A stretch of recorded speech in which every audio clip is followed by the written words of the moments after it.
people are just eating lunch, hanging out, you can get up and go. It doesn't matter. But I am going to be, my name is Julia. I'm a registered dietitian with Cleveland Clinic Center for Functional Medicine. I've been coming here every Wednesday, every first Wednesday of the month for a little food is medicine demo. So this month I wanted to highlight some in-seasonal produce and also highlight some things on sale. And talk a little bit about just kind of approaching the holidays with a little bit of like a health mindset. So, with that being said, this recipe is actually a warm butternut squash and cranberry casserole. And I actually kind of already did it. So, you know when you watch like Food Network shows and they like prepare the dish and then they put it in the oven and then it magically comes out and it's like already done. That's like kind of what I'm doing today. So let's get started. So the recipe itself, it's super easy to prepare. It takes first any type of squash. I chose butternut squash because I love butternut squash, but you could do any sort of winter squash. You can do sweet potatoes, you can do acorn squash. I love experimenting with lots of different squashes throughout the squash season. So the hardest part about the recipe is just getting the squash prepared. So what I typically do is I like to cut it kind of at the base. And you've got to peel it, which is probably going to take me the longest amount of time, but it's okay because the recipe's already done. I'm just kind of fake preparing it for you. But essentially, the recipe itself, you just chop up whatever type of squash or sweet potato into nice little chunks. You combine it. Well, first you're going to cut up the squash, season it with a little bit of olive oil, salt, pepper, roast it in your oven. And add a little bit of like cinnamon to it. Roast it in the oven for maybe like 20 minutes, like cook it halfway through. And then you basically take it out of the oven, you add fresh cranberries to it, and some aromatics like rosemary, and some pecans, or whatever type of nut or seed that you have. Throw that in the oven just to let the squash kind of cook and get nice and soft, and let the cranberries kind of caramelize the dish a little bit, and you toast up the pecans as well. And then you take it out of the oven and toss it with a little bit of goat cheese and fresh parsley. And it's a lovely little fall treat. It's like a side dish basically. I would serve it with maybe some like roasted chicken. You could add some additional vegetables to it to make it a nice little hearty dish. And it's a great, actually antioxidant-rich, vitamin-rich recipe. So, with that being said, I'm going to highlight, I'll start cutting up the squash, and I'll start kind of talking about the benefits of each of the foods that I've highlighted in the recipe, and then I'll go over a little bit of like healthy eating for the holidays. So, I did a little search about butternut squash earlier, just to like kind of refresh on the facts of butternut squash, and it's actually a fruit. I didn't know that, but this butternut squash is actually a part of the fruit family. Butternut squash itself has, in 1 cup of cooked butternut squash, it has almost 500% of our recommended vitamin A intake, which is pretty cool. Vitamin A is very important for eye health, cardiovascular health, reducing inflammation in the body. So 1 cup of butternut squash, giving you quite a bit of vitamin A. 1 cup of squash also has maybe like 7 grams of dietary fiber. So, and I think this goes with most squashes. I know most squashes are rich in vitamin A. I'm not quite sure if it's the same amount that butternut squash has. I think sweet potatoes possibly. But it's that beta carotene that gives it this like orange pigment. That's the antioxidant in squashes and sweet potatoes. And that beta carotene, that vitamin A, is important for just cardiovascular health, eye health, so, and immunity too, immune system health. So, I love squashes, and I think that butternut squash is like a really cool one. Again, the hardest part is just preparing it. You can buy, there's a lot of stores, and I know that Fairfax here has it. You can buy butternut squash frozen, that's already cut up, or you can buy it already like pre-chopped up a little bit,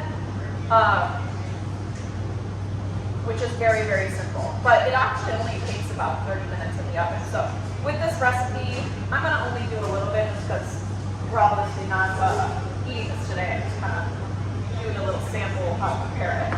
So I like to cut them up either in like kind of like circular forms, or I'll take it like this and cut it right down like this. And like just kind of form it into like 1-inch squares.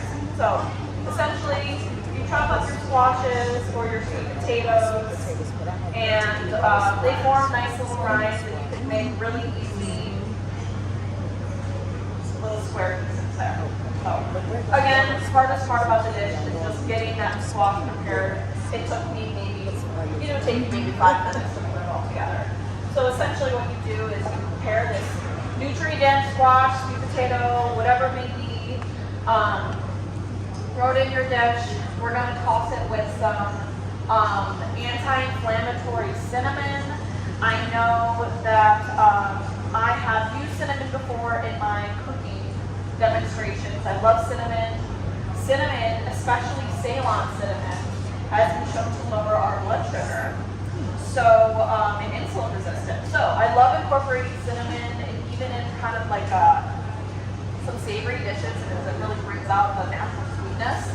And this dish itself is actually quite sweet itself, just because the squash, when it caramelizes, it's kind of sweet. The cranberries themselves are sweet, and the cinnamon. But this dish, you toss it with some cinnamon, olive oil, a little maple syrup. I snagged the Mayan maple syrup. It's 100% pure maple syrup. Toss it in the oven. And then we're going to cook it for about 20 minutes.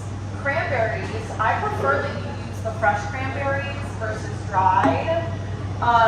Dried fruit itself is pretty high in sugar. I would prefer if you use fresh cranberries because honestly they're pretty cheap. I think they're on sale right now for maybe like $1.99 a bag.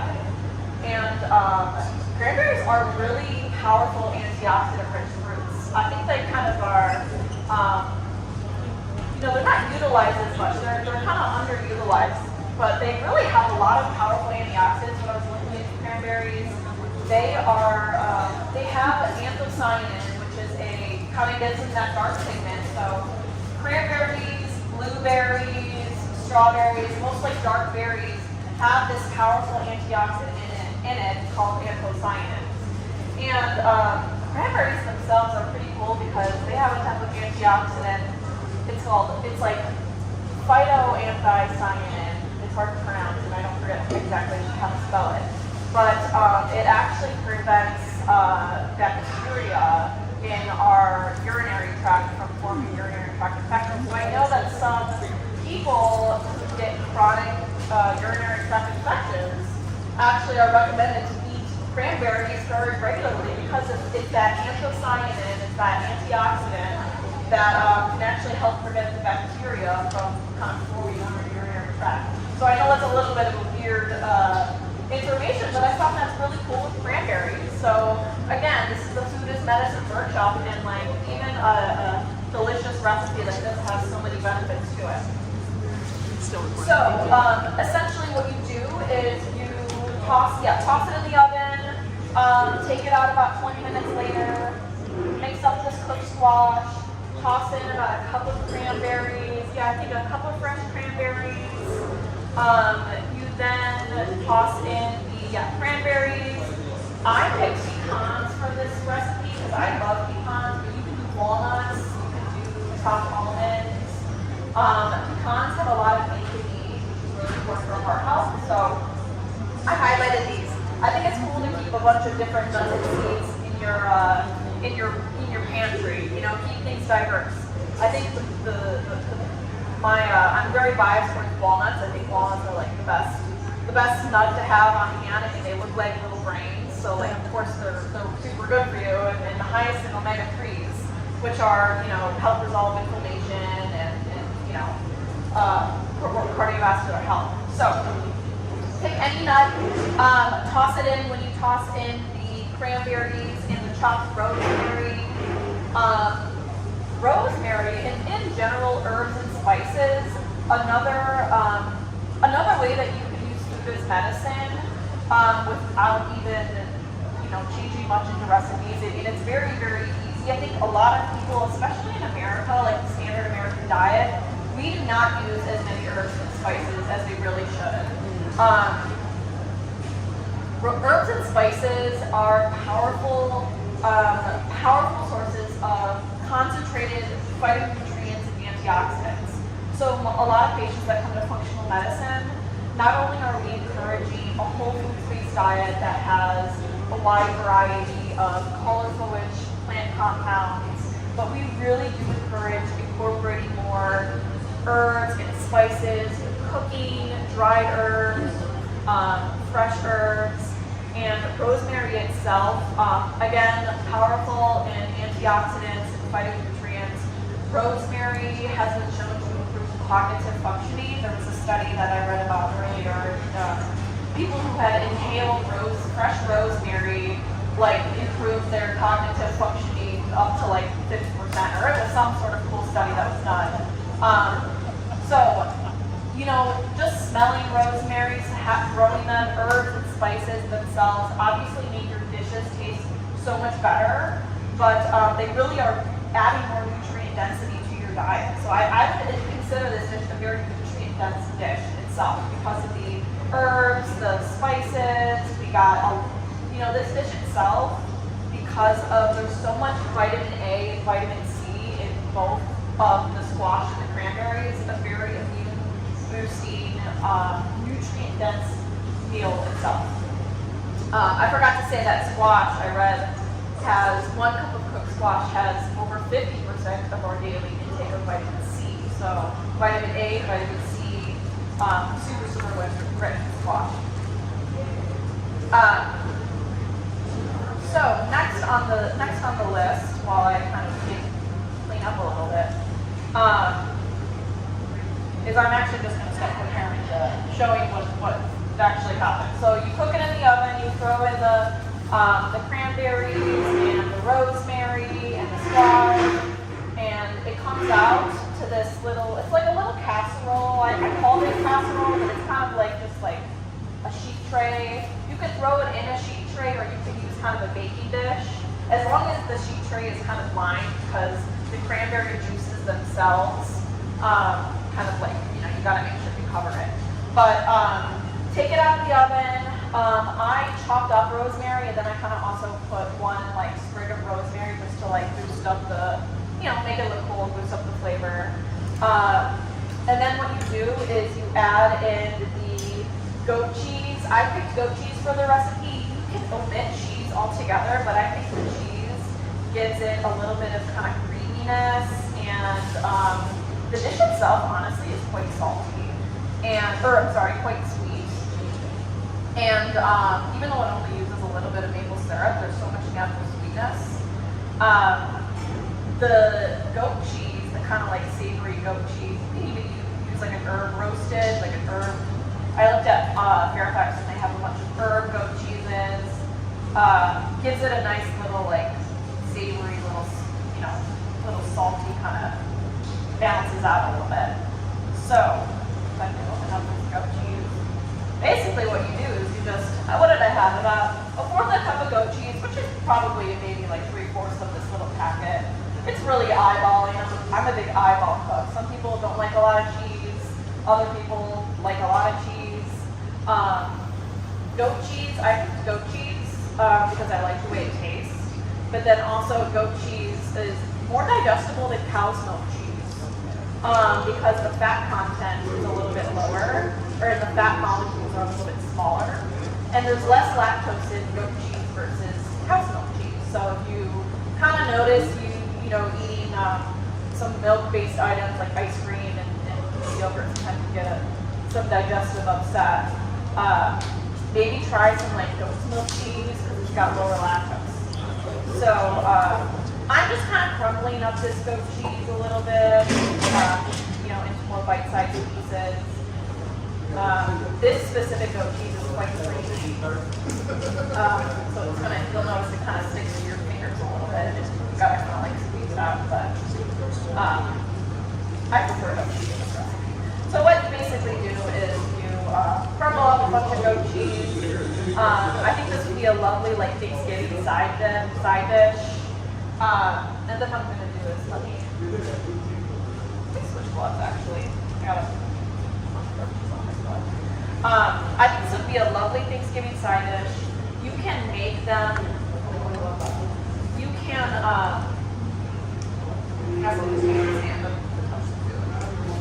you can make this in advance, and kind of coming into what I was going to talk about with healthy eating for the holidays, or just kind of approaching healthy eating during the holidays.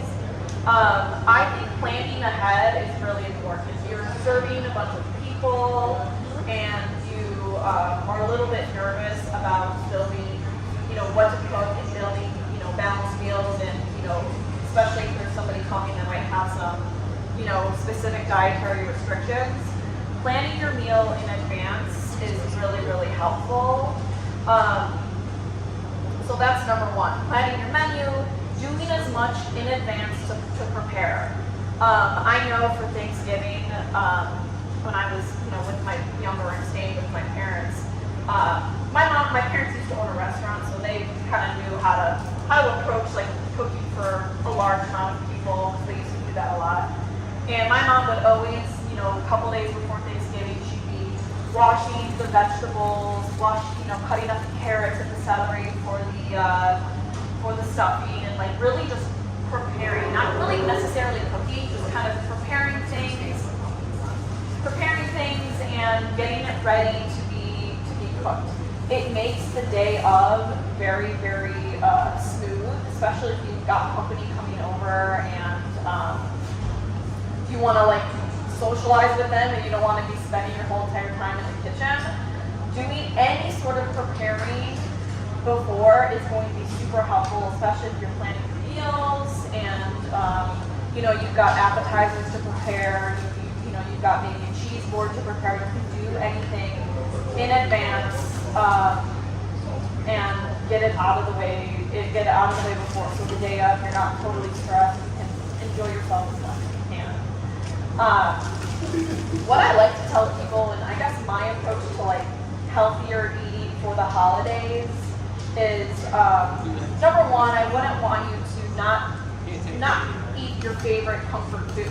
I think it's important to include, you know, if you love pumpkin pie, I want you to make pumpkin pie. But I like to encourage people to try new vegetable-based dishes. I think that, you know, even for your main dishes, if you want to use kind of the same things that you've been doing for years and years, experimenting with a new side dish that incorporates maybe some vegetables or something new can help even just build new traditions in the family, kind of like just experimenting with new things, but also not be so overwhelming that like you're making a whole new main dish and, you know, you're worried that it's not going to be, you know, the most satisfying thing. Because in the grand scheme of things, when it comes to holiday cooking, it's really all about moderation and more mindful eating. I like to tell a lot of my patients who are worried about, you know, what am I going to do when there's a bunch of sweets and desserts and how am I going to navigate that? And I say, you know, you have to check in with yourself throughout the holidays. Try to not go long hours without eating. Try not to skip meals. When we skip meals, we're more likely to overindulge, you know, in the evening. So checking in with yourself, not skipping meals, understanding that it's just one day, and if you want to have your favorite dessert for one day, I think it's going to be okay, as long as you know, the next day you don't overindulge yourself and get super, you know, sickly and full. So moderation, not going too long without eating, and maybe filling up on nutrient nutrient-dense foods for appetizers. So like incorporating a bunch of vegetables first before you fill up on your favorite foods. A lot of people who like save room for dessert end up overdoing it on dessert. I would much rather you fill up on the nutrient-dense foods, and then when dessert comes around, you're like, oh, I'm pretty full, but like, you know, I'll have a couple bites of this dessert. I think it's important to really fuel up on good quality food. You don't go the whole day without eating and then just like, or ravenous and eat everything in the kitchen. That's pretty much my approach. The main thing is just more mindful eating and checking in with yourself and forgiving yourself and getting a little bit of relaxation when it comes to eating for the holidays. But adding more or focusing more on like addition rather than restriction. Like what can we add to our diet? What kind of cool, fun, vegetable or nutrient-dense colorful meals can be served for appetizer alongside whatever type of dish that you want to eat, that may not be like the healthiest. What can we add to make this, super fun and enjoy ourselves? So essentially, that's pretty much it. I prepared the dish. Let me make sure I got everything. So after 25 minutes, we stirred the squash. What I did was I topped it with the cranberries, pecans, rosemaries, and then I roasted it again. Now the cranberries are nice and kind of like mushy and cooked. And I just topped it with goat cheese and parsley, and the goat cheese kind of like warmed up a little bit with the warm squash. And then you just serve it. I would serve it maybe alongside some chicken or next to vegetable dish, make it a full meal. This might even be like a good little appetizer, but it highlights a bunch of colors. It's very nutrient-dense. Most of the stuff is on sale right now at Meijer or at Fairfax. So yeah.